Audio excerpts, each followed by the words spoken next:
Yes, people, what's happening? Welcome back to Chelsea Fan TV and welcome to another live stream. Big up to everyone that's locked in. Make sure you're smashing the like, subscribe if you're new around here.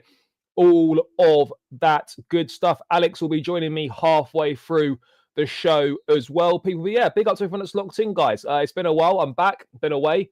But yeah, we're here. And yeah, there's plenty to get stuck into as always. Make sure you get involved in the chat as well. We've got the latest on obviously Chelsea's upcoming games, Djurgården second leg, Newcastle on Sunday. We're going through Enzo Maresca's comments ahead of that game. Obviously, we've got transfer news as well. Benjamin Sesko's release clause has been revealed. Apparently, there's interest from Chelsea reportedly in Bayer Leverkusen's Patrick Schick.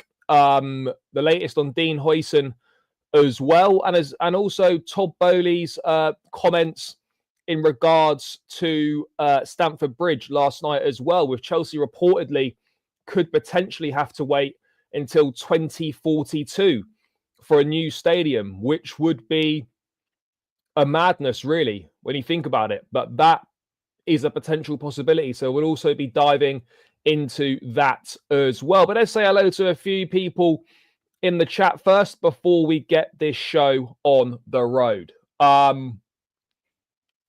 No more Bundesliga players. Fair enough. I mean, yeah, look, our record with signing forwards, especially from the Bundesliga, is not the best. We have to be real. Yes, big up to all the Chelsea fans in India. Is Lewis going tomorrow? Probably not. Probably not, considering it's a dead rubber game and the tie's done. So no, I wouldn't have thought so. Yes, big up, mate. Hope you're doing well. Yeah, let's start with a little bit of transfer news then, guys, because we love transfer news at Chelsea. We love the transfer window. All these good things we enjoy. And let's start with this news first that I've just found now, that according to Get GGFN, Borussia Dortmund have agreed internally not to make an attempt to sign Jadon Sancho for a third time. Now, we've ummed and ahed about this Sancho situation quite a lot. Obviously, come on loan. We know that £25 million obligation to buy. We know all the details. You could pay £5 million to send him back. You know, he started pretty well the season. He started the season well when he first arrived. He was pretty good up until December, Christmas time. And then he took a massive dip off after that first game of the new year against Crystal Palace, where he got the assist for Cole Palmer. And then after that, he done nothing really until the last few weeks, where he's picked his form back up again. He's contributed with goals and assists, and he has been making an impact. And for me personally, for a squad rotation option, I think you're going to struggle to find a winger who's gonna make who can make more impact and is a better player than Jadon Sancho for £25 million. It's just not going to happen. If he's I'm more than happy to keep him. If he's going to be a third or fourth choice winger next season, then it makes sense. Why go and spend 40, 50 million quid trying to bring someone else in to do the same job? It doesn't make an awful lot of sense. So yeah, for me, I'll be happy to keep him. If this is true and that Dortmund have agreed not to move for a third time, then I think we're in a situation where that obviously shuts off one of the potential destinations for Sancho. I mean, I'm sure there'd be other interest in him, but I do now think, given he's picked his form up, and given he's contributing, I do believe now that Chelsea will activate that clause and Chelsea will look to keep him. In chat, let me know your thoughts. What are your thoughts on Sancho? Do you think we should keep him, or do you think we should send him back? Because I've kind of changed my mind on this, given his form over the last few weeks, where he has picked it up, he's scored goals, he's contributed, and he's been an important part of what we've been doing. And for a squad role for 25 mil, it makes sense. But yeah, chat, let me know your thoughts on whether you would keep or sell Jadon Sancho. What's with the Mudryk situation? Well, there's nothing, to be perfectly honest. Absolutely nothing. Yeah, that's kind of the update. You know, it's obviously a long, complicated legal process that needs to obviously run its course. And I suppose whenever there's something important to say, there'll be an update. But obviously right now, the process is taking place, whatever that process is. And there's obviously nothing worthwhile information-wise to be released and to be updated on. So yeah, we're still sort of very much in the dark over the Mykhailo Mudryk situation. And there's very little update from what we first heard back in December when he obviously had failed. Keep Sancho's rotation. Keep definitely for 25 mil. Yeah, look, I think the general consensus is obviously to keep. So, I mean, look, for a squad player, it makes sense, doesn't it? It makes sense. I mean, I don't. He hasn't been bad enough to warrant sending back, and there's not someone available for a similar price who's going to do a better job to warrant sending him back for. So, yeah, I'm more than happy to keep him, and I think it. I think it makes sense, guys. I think it makes sense. So that seems to be the latest on Jadon Sancho. That seems to be the latest. So let's wait and see. But moving on to potential targets for Chelsea in the striker department. Obviously, we know about Liam Delap. We know about we know Benjamin Sesko's on the shortlist. We know Hugo Ekitike's on there. We know that it's unlikely that Victor Osimhen or Victor Gyökeres will arrive. But in terms of Benjamin Sesko, who I think is could be a strong chance of him arriving. We've got the latest on a potential release clause for Benjamin Sesko. Now, Sesko did an interview with Sky Germany here. Right now, I'm 100% focused on RB Leipzig. Then we'll see what happens. It's open. Anything can happen. As revealed, the Slovenian striker has a release clause this summer that exceeds 80 million euros. However, a transfer is also possible without triggering the clause, using different payment structures and terms. It depends on the offer. Now, obviously, 80 million is the clause, so that's what, about 65, 70 million pounds. Sesko, 21 years of age, he's obviously a bit of a unique profile. And again, he's had another decent goal-scoring season. His ball striking ability is absolutely ridiculous. He's got a very impressive catalogue of goals. He scores all types of goals. But I don't know if he would suit the Premier League or not. I think if Arsenal go in for him, I think Arsenal will be an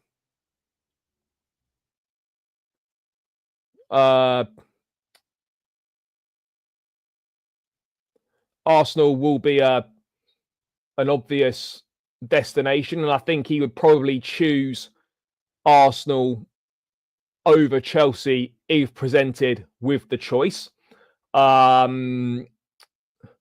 So, yeah, I mean, look, 80 million euros is a lot of money to spend on someone like Benjamin Sesko. But if you could do a deal for cheaper and you structure the payment in a more favourable way,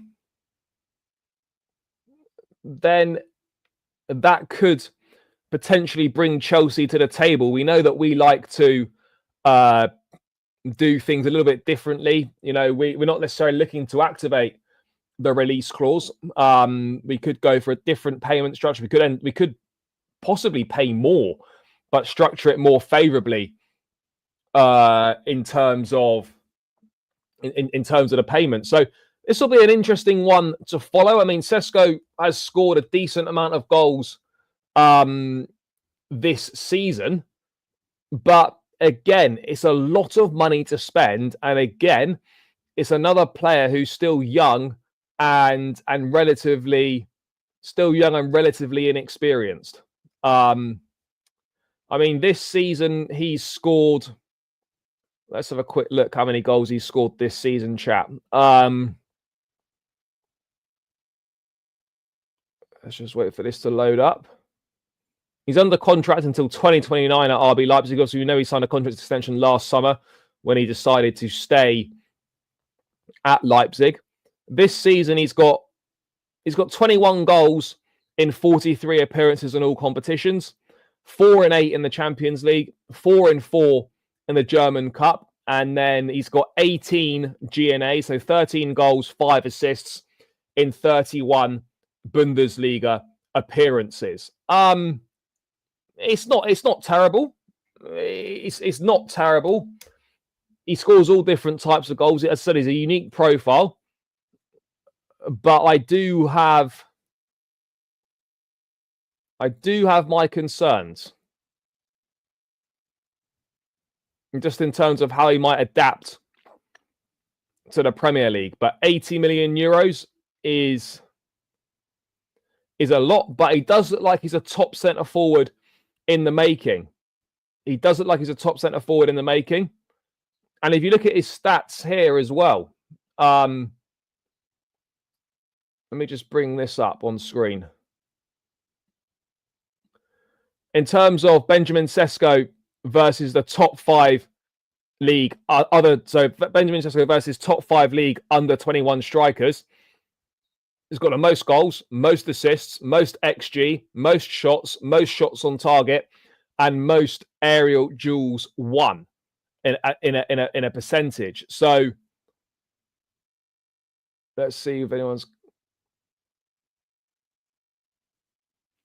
So when you look at it like that, it's obviously for his age in Europe's top 5 leagues, he is the best this season in Europe's top 5 leagues. He is the best striker in his age group.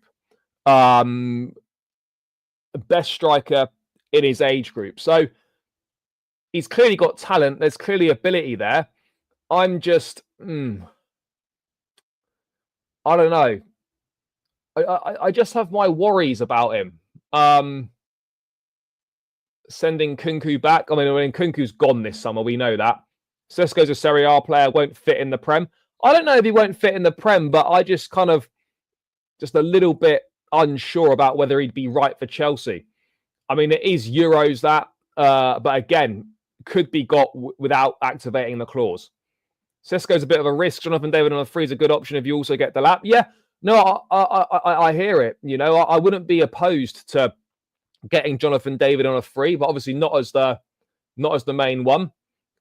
I would let Arsenal make this mistake. I don't think it's a mistake. I just think it's a bit of a risk.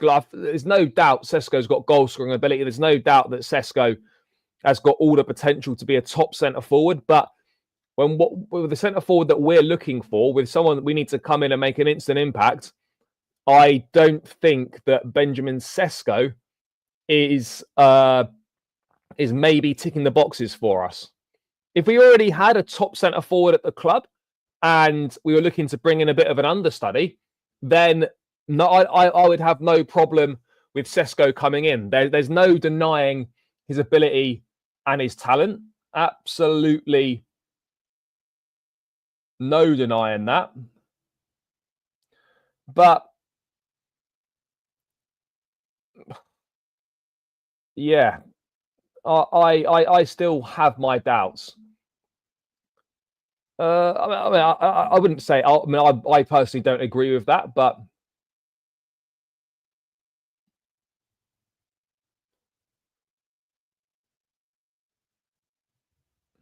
no, it's not misleading. It's just saying that in his age group of strikers, he's the best in Europe's top 5 leagues.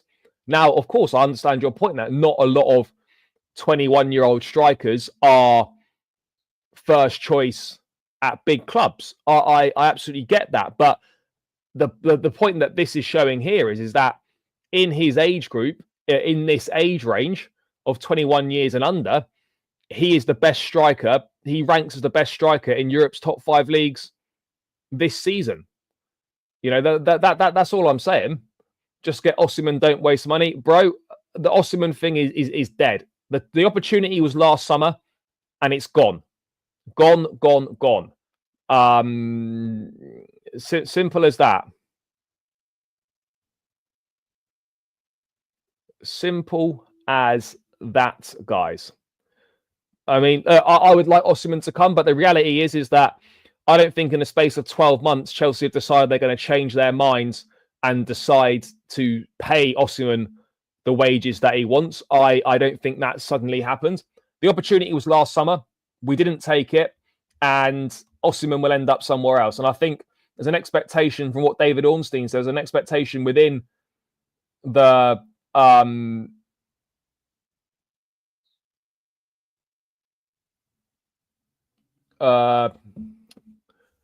expectations from Premier League clubs, according to Ornstein. The feeling is that Osimhen is going to end up in Saudi Arabia this summer. He was very close. He would have ended up in Saudi Arabia last summer. He would have ended up at Al Ahly, but Napoli decided to increase the asking price at the last moment when they found out that Al Ahly had also agreed a deal with Ivan Toney. So, yeah, 80 million is steep enough. Might as well go and get Osimhen. I'd say break the wage structure. Yeah, look, I'm not disagreeing with this. All I'm saying is that I think the Osimhen to Chelsea boat has sailed away. Sometimes you get one chance, one opportunity, and our one chance and one opportunity was last summer, and we didn't take it. That's the way that I see it. Yeah, maybe he will. Maybe he will. Let's hope so. Osimhen will come to Chelsea, bro. He won't. I'd be absolutely stunned if he came to Chelsea, bro. Osimhen's not ambitious. He chose to go to Turkey because of money. Osimhen's not ambitious. You know, Mikel always says, "Oh, he wants to play in the Premier League. Oh, it's his dream. Oh, he's a boyhood Chelsea fan. All this and all that." It's all just nonsense. This guy, in my opinion, is not coming to Chelsea, and I don't think, he doesn't feature all the reports and updates we get on Chelsea's search for a new striker. Do not feature Victor Osimhen's name on a prominent basis whatsoever.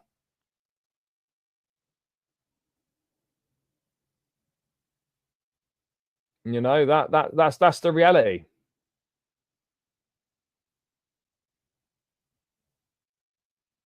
That is the reality here.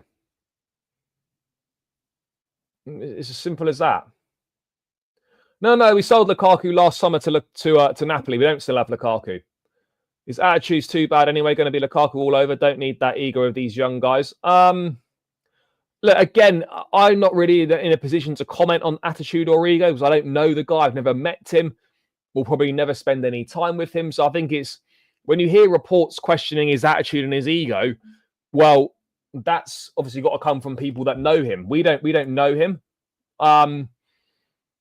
But yeah, look, I'm always cautious when talking about a player's attitude or their personality because I've got no evidence and I simply don't know them. No, bro, he chose to go to Turkey because he had no other options. He burnt his bridges at Napoli, didn't want to come to Chelsea, and the Saudi move fell apart. Yes, big up, bro. All good, all good. No, I wouldn't know. Sesko right now is not an elite striker. I agree with you.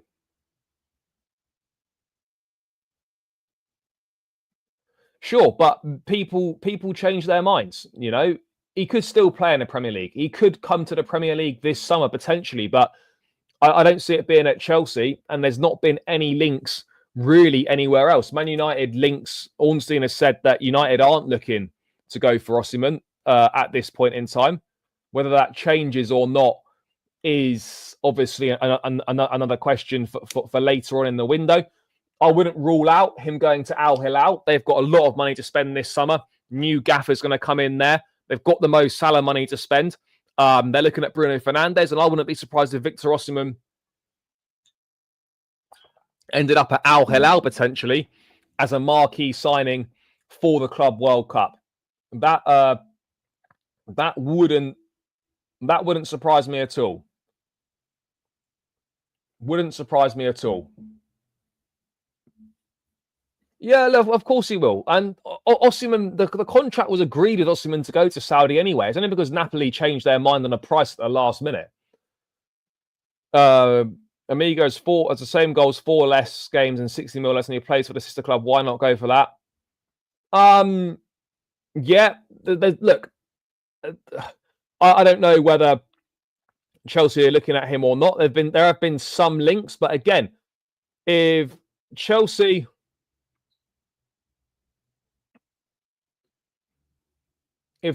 are looking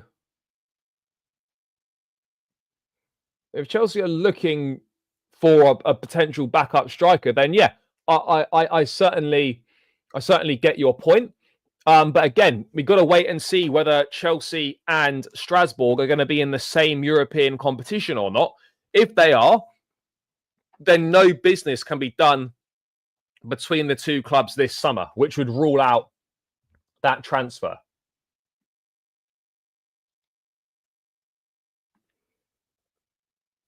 But even then, I still don't see it happening. Yeah, okay, yeah, it will probably increase our opportunities, but yeah, it won't increase by much. It won't increase by much.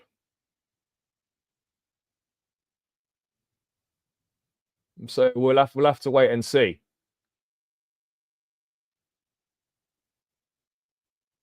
But yeah, I can't see it.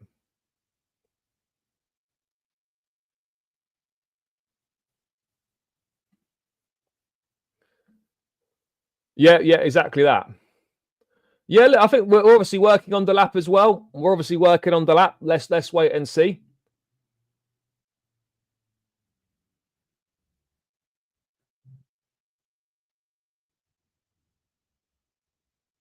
Yeah, look, there's obviously been a big falling out. Napoli obviously didn't behave particularly well either. I'm not denying that. Yeah, we're going to dive into that shortly. There's a possibility, according to Todd Boehly's latest comments.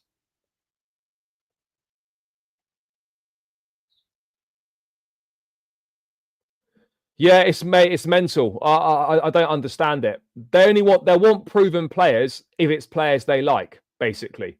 But if they don't like a player, then they won't go for it. It's yeah, it's a strange one. It's a strange one.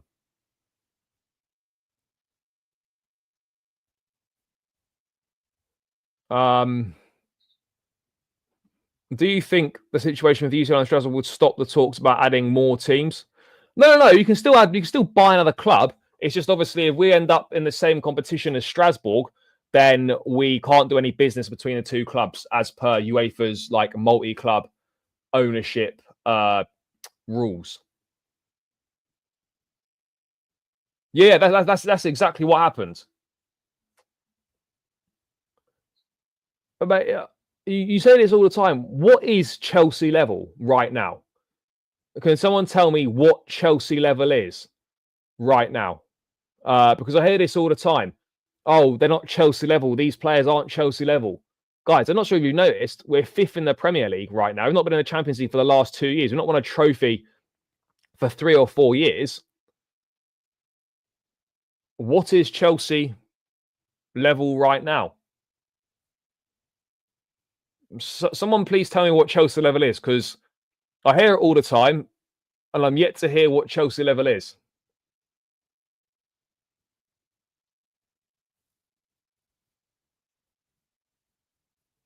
This is exactly it. This is what we are right now. We're a top 5, top 6 club. That's what Chelsea level is at this point in time. We're top 5, top 6 club right now. And names that we've been linked with so far are probably players who are good enough to play for a top 5 or top 6 Premier League club. So the players that we are being linked with right now, based on our current form and what we've done over the last few years, are Chelsea level. Because the level's dropped. And the aim is to get back to the level we were at. And then obviously the level of player you look at will go up. But right now, Chelsea level is not what it used to be. I don't know if we're in talks to sign him, but yeah, certainly, he's a player of interest at River Plate. That's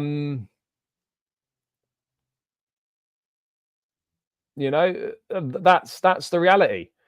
We are potentially looking at £38 million release clauses, interest in the likes of Barcelona, Atletico Madrid, etc. I think Man United are also interested. So yeah, let's wait and see what happens.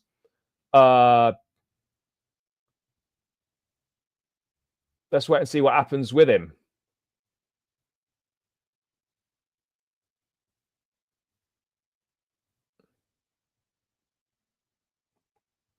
Yeah, we are 4 points from second, sure. But right now, we're a top 5 side. That's what we are. We're a top 5 side. I don't know why people are so afraid to admit it. We're looking to get ourselves back into contention at the top end of the table, get ourselves back into the Champions League, get back winning trophies. But right now, we're a top 5 side. That's what we are at this point in time. That doesn't mean that's what we're going to. That's what we're going to be for the foreseeable future. But right now, at this point in time, Chelsea are a top 5 side. Okay, that's what we are right now, and we're aiming and we're working towards moving away from that.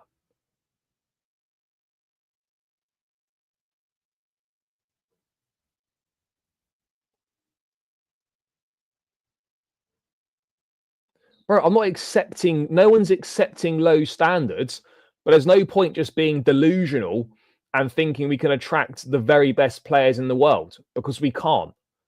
That's the reality. Right now, this is our level. Okay. That doesn't mean that no one wants to that doesn't mean we're not working to get back to the level that we should be at and we have been at. But you have to realize that we're not at that level right now. And there's nothing wrong with acknowledging that fact. I'm sure the club are working hard to get back to the glory days and where we were before. But right now, we're not at that level. And that's just facts. That's no one lowering standards or just accepting it and just writing it off. That's the reality.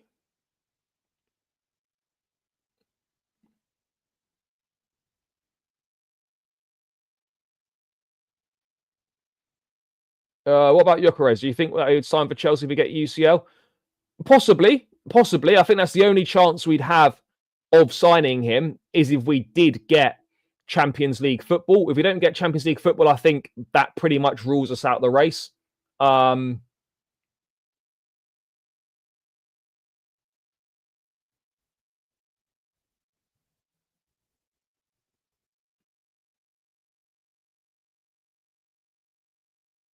No, I never said. Look, we have improved. We've improved this season.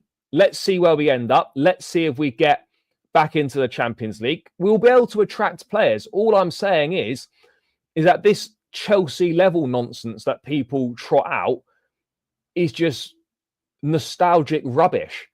Our level right now is a top 5, top 6 team at this point in time. We're looking to get back to being a Champions League level club, and then we can work our way back up from there. Look, if you disagree with me, it's fine. I don't care. It's not a problem. We're not all going to agree on things, but I prefer to be realistic than delusional and pretend that we're at a level that we're simply not at. Excuse me.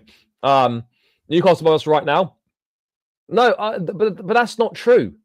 That's not true. Newcastle are a massive football club, massive stadium, incredible fan base, a club that's on the up, a project that's on the up, winning trophies again. There is a genuine situation where players would choose Newcastle over Chelsea. That's the reality. Players would choose Newcastle over Chelsea. That's not being defeatist. That's just being realistic. Some players would choose Newcastle over Chelsea.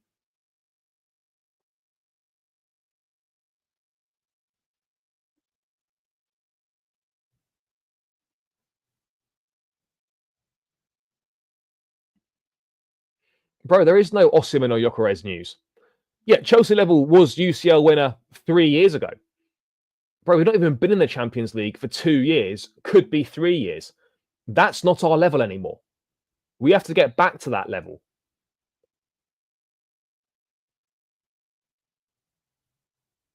Yeah.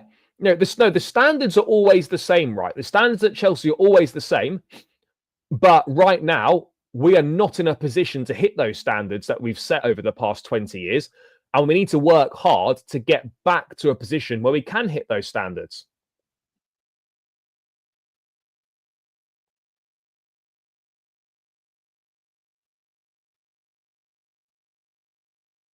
No, again, didn't say that. I'm not sure why people are finding it so hard to comprehend this. Is very, very simple. I'm just saying that people just get very confused about they just get consumed by nostalgia when talking about Chelsea level. This is exactly it. We can't just keep dining out on the past. You've got to look at what you're doing in the here and now. And right now, in the here and now, we're not at the level required.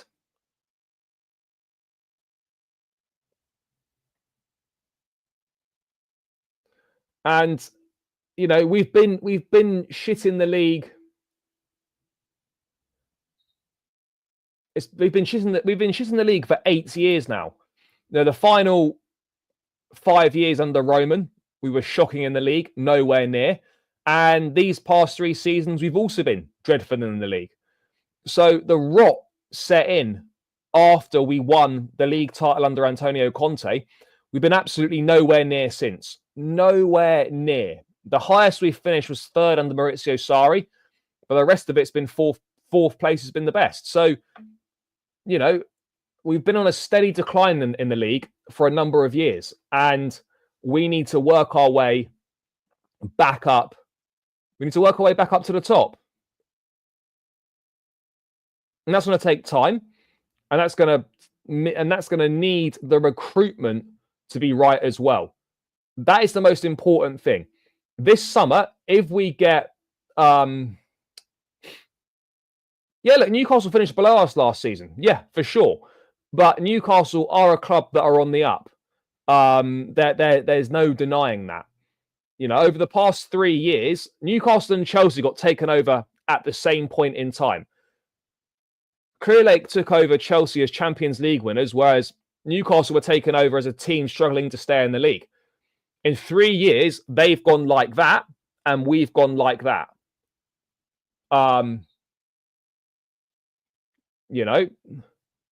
Like, bro, what you don't understand is, and I said it yesterday on my channel, people acts like it's a crime to criticize Roman.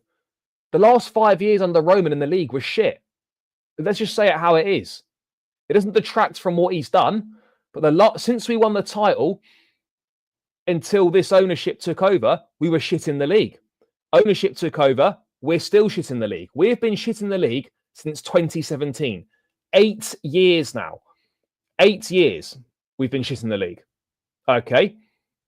After we won the league and whatnot, the recruitment was poor towards the end of the Roman era, and we failed to kick on. You can't deny the facts. The facts are that we've not competed or been anywhere near winning the league for 8 years now. This season, if we stay the amount of points we are behind Liverpool right now, will be the closest we've been to the league winners in the league since we last won it. That's how badly we've struggled right now. Yeah, look, we are making some progress. We are making progress. This season has been progress on last season, but again, we need to deliver that Conference League trophy, and we need to secure Champions League football. Because otherwise, the season, it won't have really been a season of progression. And that's the reality here.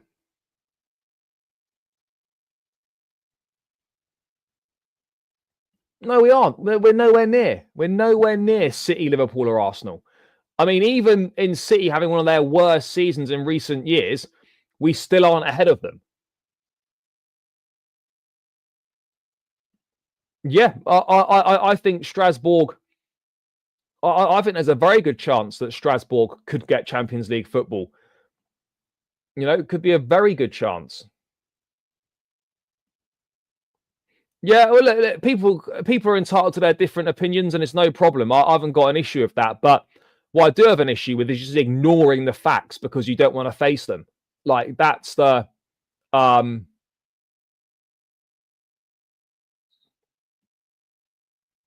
Look, shit in the league in terms of being nowhere near challenging. Of course, yes, we were a Champions League club, and that's very, very important, and we're not that right now. But the general point I'm making is that we've been a cup team for 8 years now. We have not been a serious team in the league since we last won it. That's the point that I'm making here, and we need to get back to being a serious team in the Premier League because we've been a cup side for 8 years.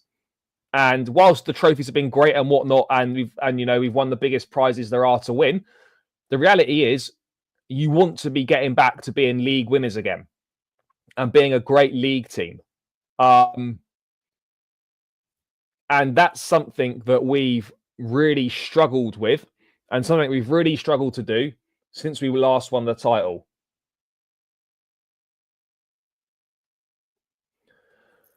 So, yeah, the recruitment's got to be gotten right. And there's a real opportunity next season with a number of teams needing to go through a significant rebuilds that for us to do, if we get the recruitment right, that we could challenge for the title next season potentially.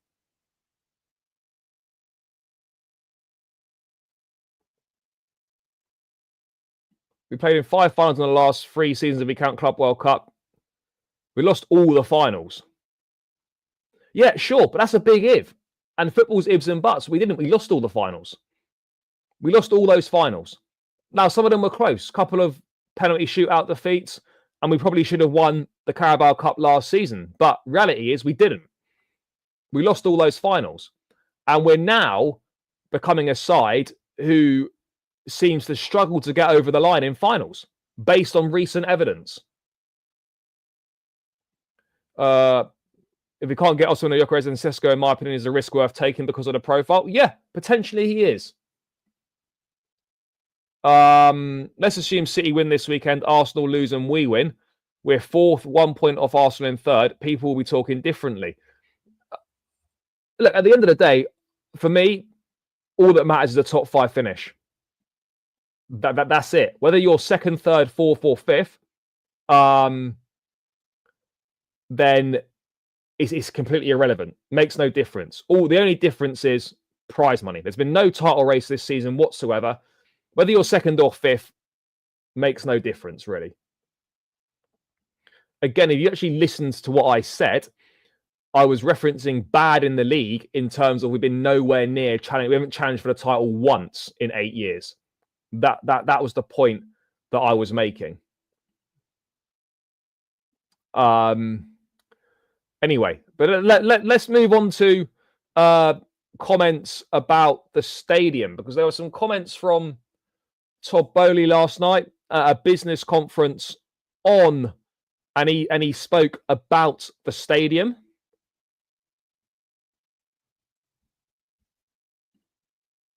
And this is what he had to say.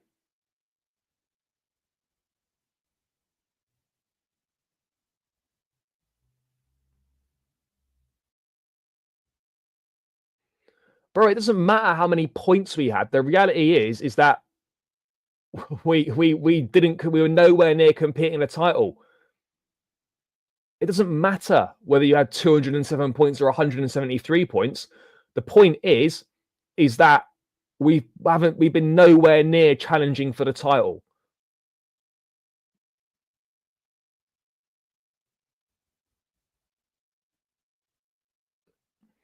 Well, look, it's not definitely confirmed. I'm just going to get into this now. It's not definitely until 2042.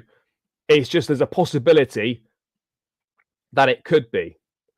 Todd Boehly suggests Chelsea may have to wait until 2042 for a new stadium. It's years in the making. When we originally bought the club, we agreed initially that we had 15 or 20 years to figure this out. But it is a big project in a really interesting city like London, where there's a lot of constituencies that have an opinion. obviously the number one constituency for us is our fan base, and what's going to be best for Chelsea.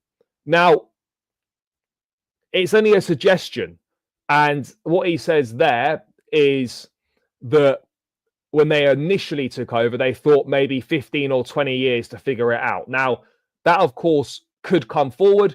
The stadium is a very complex issue because of the location, because of the uniqueness of the location, because of, all the protected listed buildings and whatnot around Stamford Bridge. It's not easy. Bro, we aren't even challengers. We've been nothing in the league in terms of title race or challenges. If we get the recruitment right, then yeah, next season we could potentially challenge, providing we get the recruitment right. But the point I've been making is that we've been nowhere near in the league for 8 years now. Nowhere near. And we need to start becoming a serious league side again, because it's been way too long, way too long since that happened. We need to be a proper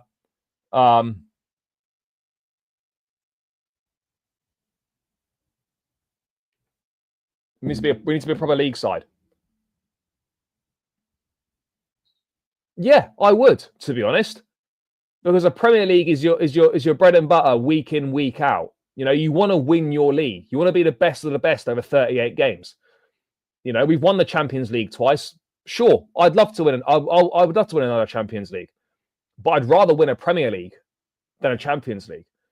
And I don't think that's a ridiculous thing to be saying. It's much harder to win the Premier League than it is to win the Champions League. That's the reality here. It was what, 10 years between our two Champions Leagues, 10 or 11 years. Premier League has been now 8 years since we won it. Could easily be 10 years. I want to win a Premier League. If I was given a choice to win the Premier League or the Champions League next season, I would rather win the Premier League, because it's been so long since we won that. I don't think that's an outrageous thing to say whatsoever. Why is that a ridiculous thing to say? I want that Premier League trophy. I want Chelsea to be the best team over 38 games and get our hands on the trophy.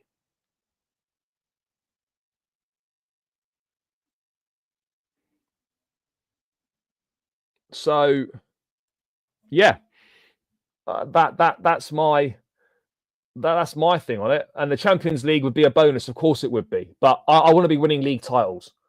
I want to be winning league titles, and I don't see a major issue with that whatsoever. But yeah, obviously, let's dive into this article.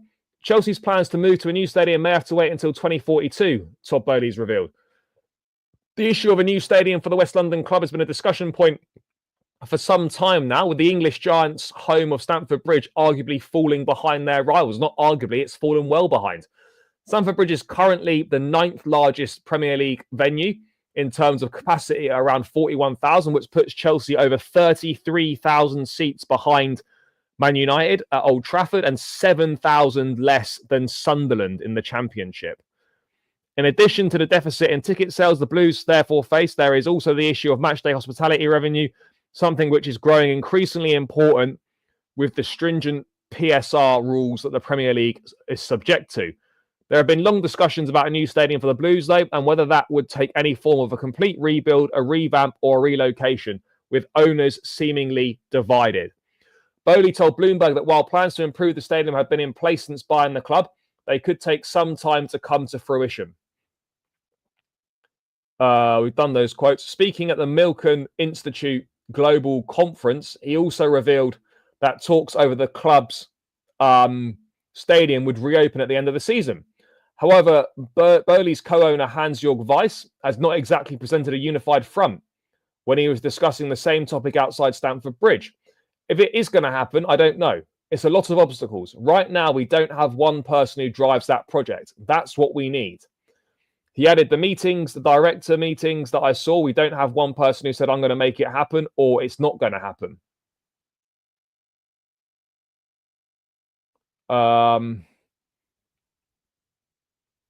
Obviously, Sadiq Khan has spoken on it as well in the past. So yeah, look, it's a bit concerning that ownership don't seem to be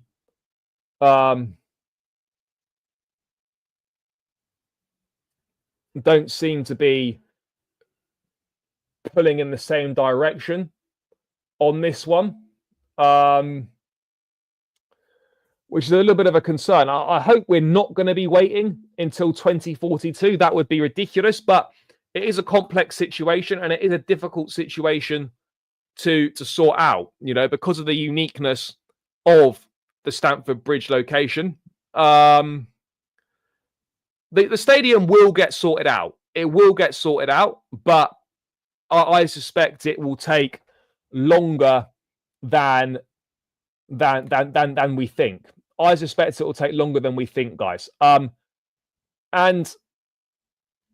there's two options at the end of the day, because the stand-by-stand rebuild of Stamford Bridge as I think has been ruled out. So then you're then looking at a situation where you're either knocking down Stamford Bridge for a total rebuild and you go and play somewhere else, or you are going to Earls Court.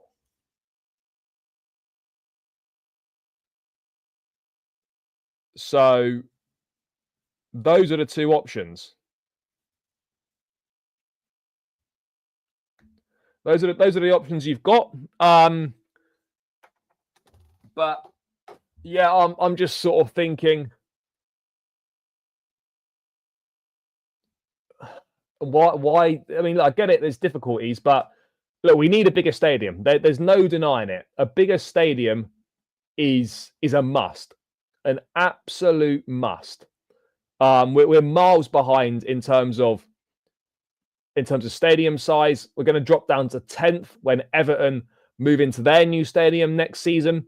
So I'd rather this take longer and get it right and have something amazing to play in than kind of rush it through and maybe not make the right decision. But the reality is, really, in my opinion, we need to leave Stamford Bridge, because Stamford Bridge, you're going to get, 60k tops if you knock it down and rebuild it. That's the limit you can get on the site. And then what? You're just going to limit yourself at 60k? Why? We should be doing everything we can to get that Earls Court site and then move forward from there. Very, very simple. You could put your 60, 65k or whatever, 70k at Earls Court, and then I'd imagine there's the scope to then build on that capacity and increase that capacity in future years. That's got to be, bro. I hate it when fans pretend they're accountants. I don't care where the money's coming from. As long as this happens, that's all we should be bothered about. I don't get why fans act like they're accountants and they know inside out the finances of the football club and where the money's coming from. And oh God, we're in so much financial trouble and we're all fucked. At the end of the day, people can do whatever research they want. People can say whatever they want. I'm going to put my trust in people that probably know about money and business and have a great success and have made a lot of money, rather than fans pretending that they're accountants and they're business experts and finance experts. They're not. We don't, as fans, we don't need to be worrying about the finances. As long as we're compliant with PSR, that's all that matters at the end of the day. Simple as that, in my view. Simple as that. Yeah, no, for sure. I think we can. I absolutely think we can. Yeah, I don't see an issue with that. I don't believe we'd have any problems filling a bigger stadium.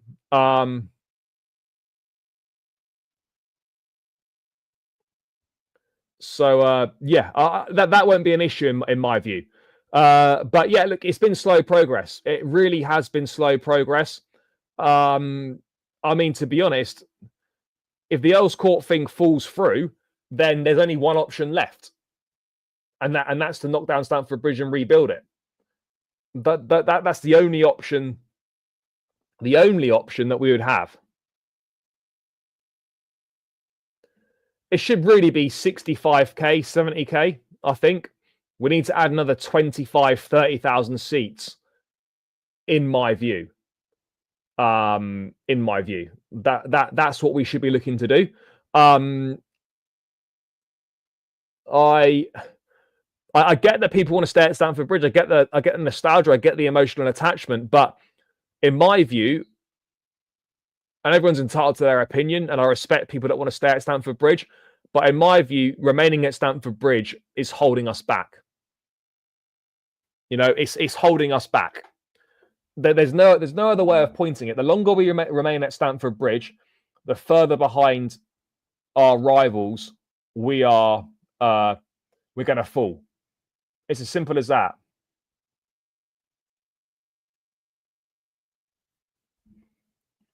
Now, we're not going to get 90 or 100k. We're not going to get 90 or 100k. I wouldn't have thought so.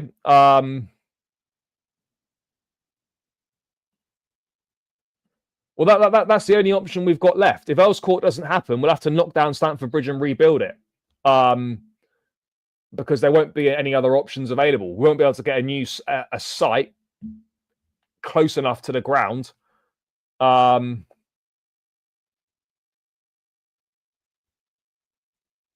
Bro, what are you talking about? That isn't the only option. Earls Court is still an option. That has not been ruled out 100%. Other than that, yeah, those are the two options. But why do you think the owners are not going to be the guys that do that? What makes you think that? Because I'd like to know where you think that's coming from, and why you think these guys are going. These guys, whether you like them or not, they're not going anywhere. So we're just wasting. Yes, mate. If you did your research, it's very, very simple. Do you know what I'll do for you? Let me put something in the chat for you to read, and then you'll realise that Earls Court is not off the table. Let me do this, because it's annoying when people just make stuff up.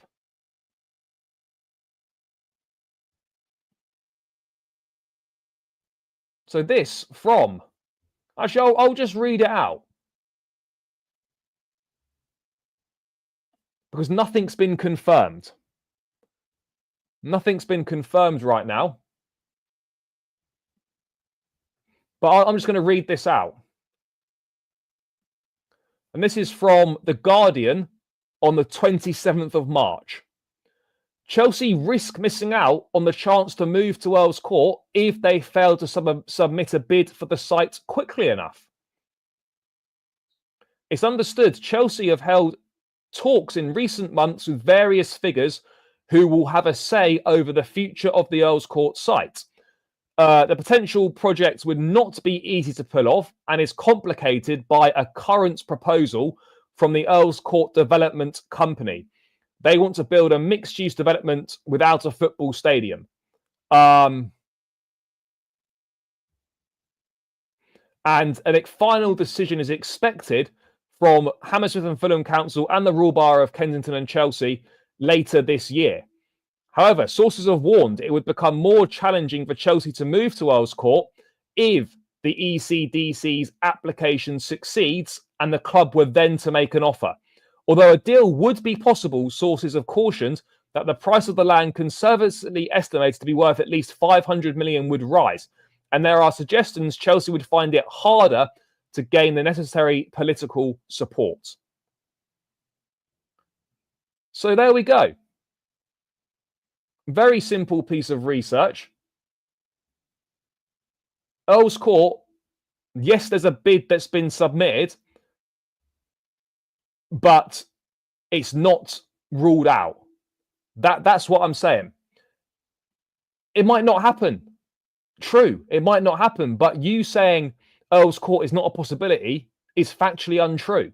That's the point that I'm making here is I'm not saying it's going to happen, but I'm trying to say to you that you saying it won't happen is untrue because it's not been ruled out yet. Therefore, it can still happen.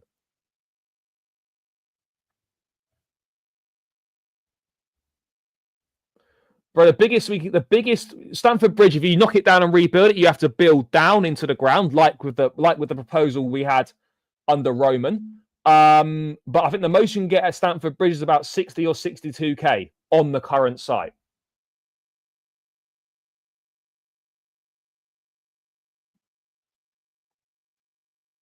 I think that's maybe why we're signing so many players now in so many windows, is perhaps to preempt that potentially. I mean, that would just be me guessing, but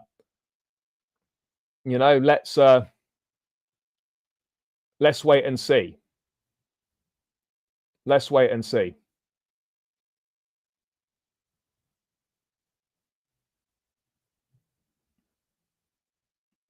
I'm pretty sure you can't get 65k at the bridge. But yeah, let's wait and see. Let's wait and see. But yeah, I mean, it's slightly concerning that we may have to wait that long. I hope that's not the case, but you never know, guys. You never know.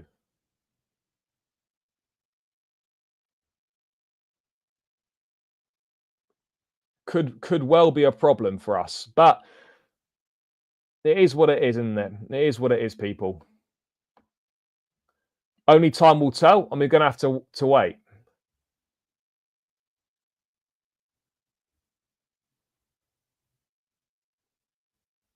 And again, yeah, it's rehoming all those people as well, which could be an issue. It only takes one of them to say no. Well, Sesko's clause is 80 million euros, but we could be able to do a deal for less than the clause if the payments are structured in a more favourable way potentially. Yeah, no, it is. It is.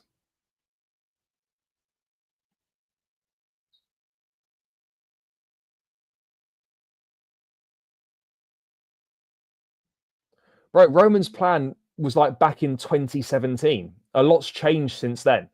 A lot's changed since then, and they might have different ideas for the stadium. And that's their choice. Roman's plan was never going to be. I mean, I'm sure there'll be aspects of it which are still applicable today, but I don't think they're ever just going to pick it up and go for it.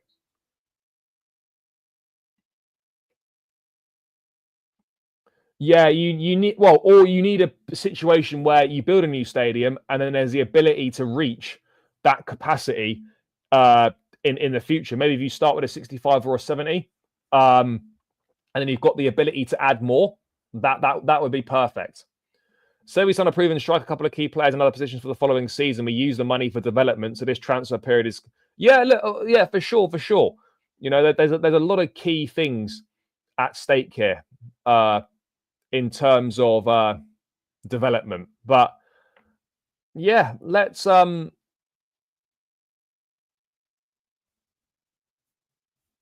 and see. Let's wait and see. It's going to be interesting, but it's not going to be something we get any updates from for a while, I would have thought.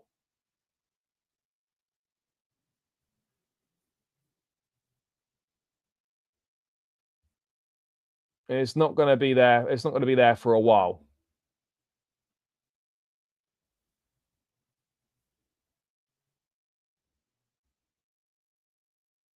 So yeah, let's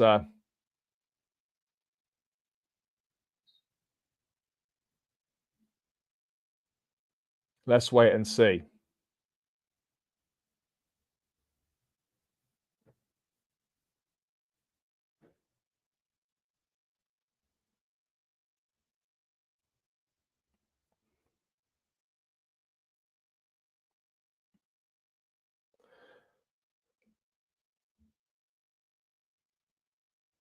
No, they haven't been Scrooges. No, you can't accuse them of not spending money. Absolutely not. Nothing is going to happen overnight. Yeah, no, of course it's not. It's a very complex situation. I mean, obviously, I'd take Osimhen, but Osimhen, in my view, is almost certainly not going to happen. But hey, let's wait and see. But yeah, guys, big up to everyone that's locked in today. Going to round this one out here. Make sure you smash the likes on the way out. Run those likes up, guys. Really important. Make sure you subscribe to the channel as well. And yeah, enjoy the rest of your Wednesday afternoon. Let's hope that PSG dump Arsenal out. There'll be an evening show after that game, 10 p.m. So make sure you stay tuned in for that one. But yeah, guys, until then, up the Chelsea, and I'm out. Catch you all soon. Peace.